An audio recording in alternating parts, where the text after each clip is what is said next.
been trying out this stuff, Dodo mat, which I bought some sheets of. Like this big, I don't know what is that, kind of A4, maybe a bit bigger A4 weighted sticky sheet. And yeah, it's because of what everyone does, isn't it, right?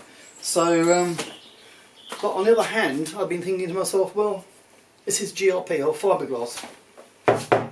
It's not steel, so it's kind of different in its vibration. Must be, mustn't it? Because it's kind of lighter per square inch or whatever.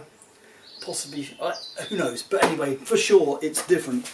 And so I've just been experimenting with some of that. And the place I've experimented with so far is just a small place, which I'm going to have to show you. So yeah, I've just put a sheet of it in here. So how well does it work, considering this is not steel, this bulkhead, rear bulkhead, which actually goes in front of the rear axle. And these are access panels, by the way, for the top of the rear shocks. So this is the question. Now this is probably the biggest and most likely problem panel because it's big and flat as far as noise, along with perhaps the roof and the floors. This is what I'm thinking anyway. But initially, at least, I thought I'd just try one or two or possibly more on this panel just to compare. And once again, this is a big sheet GRP fiberglass, not steel.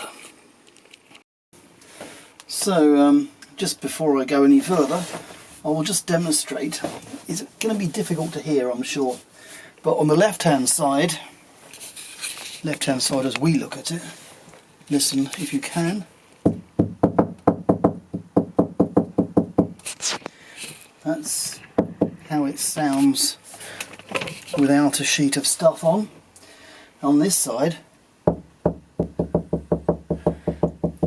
it sounds different, doesn't it?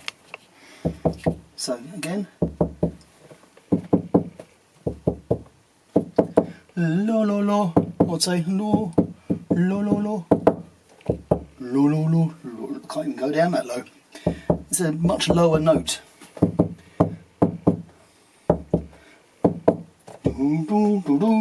Yeah, you can kind of play tunes on it.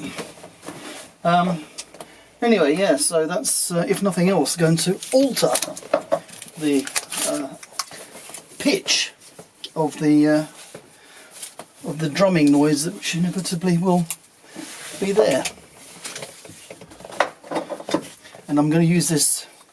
Is actually a wallpaper roller, Harris Classic, which I had in store. So once again, and I'm now going to put a sheet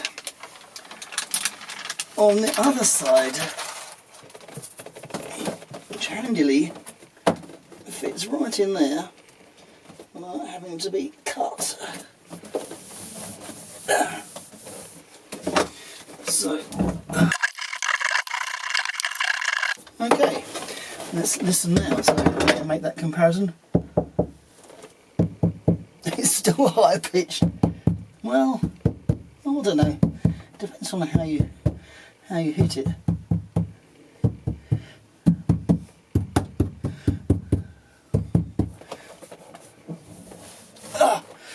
Oh well.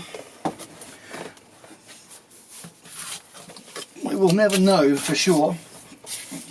You need to go into with a dB meter and be driving it on the road, which we're never going to have the opportunity to try it with and without. So it's somewhat slightly academic, but since there's a great big panel there, and this is another reason for painting the fiberglass, which I did some time ago.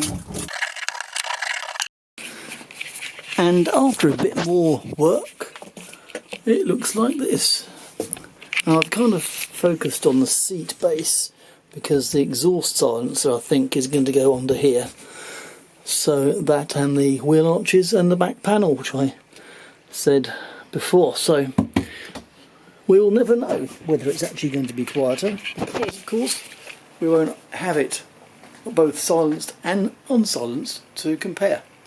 But anyway, it looks quite smart, and that's important. I may get some felt as well, but as well as that, I have these sections of plastic sheet. I actually found them at a cardboard recycling location. In fact, they're not cardboard, they're plastic. So I've been using them as templates. I believe you can buy this type of stuff to protect the floor when you're decorating and so on. Massive great sheets, about I don't know, 12 by 6 feet or something like that. So I've cut a few of those up, and as you see, I have these templates, which yeah, it's quite nice stuff to work with actually. But somehow I need to cut this stuff into carpet, which is a roll of stuff I've got here. Now you might have noticed I've already put carpet on the floor. It is actually dark blue. It's already dirty from me treading on it. But that's because I had a leftover sheet of carpet left over. And actually, although I was hoping this would be the same stuff, in fact it's a pretty good match. So I'm not going to worry about slight differences. Quite a big difference in the range of prices I've noticed between different types of carpet. But the very cheapest carpet, of course, that you can use is the carpet you've already got, and that's what I did. So somehow, so this is on the inside, obviously. I need to point you in the right direction, don't I? So this is on the inside, obviously, here, and lots of other bits. So typically there's two of everything, except when there isn't, when I can only frankly be bothered to make one. So then I've got to remember to flip it over and just make another one. So anyway, that's the stuff I've got, and I've got I think 6 meters of it in total. 6 long, that is, by I think it might be 1.5 wide. So here's my roll of, forget if they called it midnight blue or navy blue, but anyway, dark blue carpet. And somehow I've got to lay on enough sections so I can do the whole of the interior.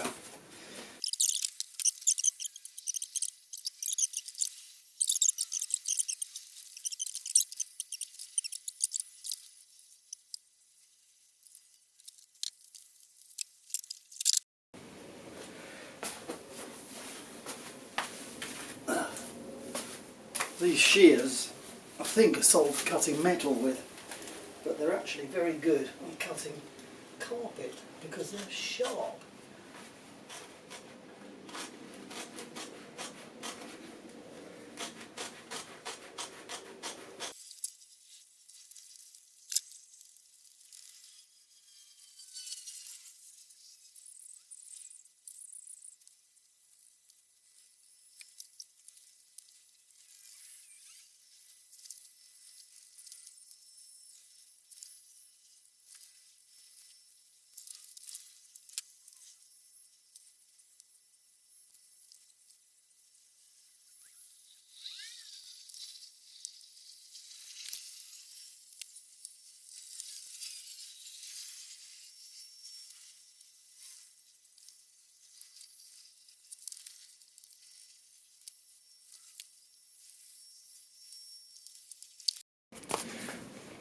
Because I've got some of these left and right hand side panels and only one template, I'm ticking them off when I've actually cut that piece to avoid me cutting more than I needed. Could happen. Carpet And these are my templates, and there's my pieces that I've cut out. I haven't fitted those ones, obviously, but I have fitted others, such as my back seat area. Now this is designed for dogs to lie on, hence it's flat rather than designed for human beings. And the carpet there needs to be stuck down, but the other piece of carpet goes up over the back. Can't see through windows, it's so dusty. But there's a couple of bits missing as well, which I'll obviously get around to in due course.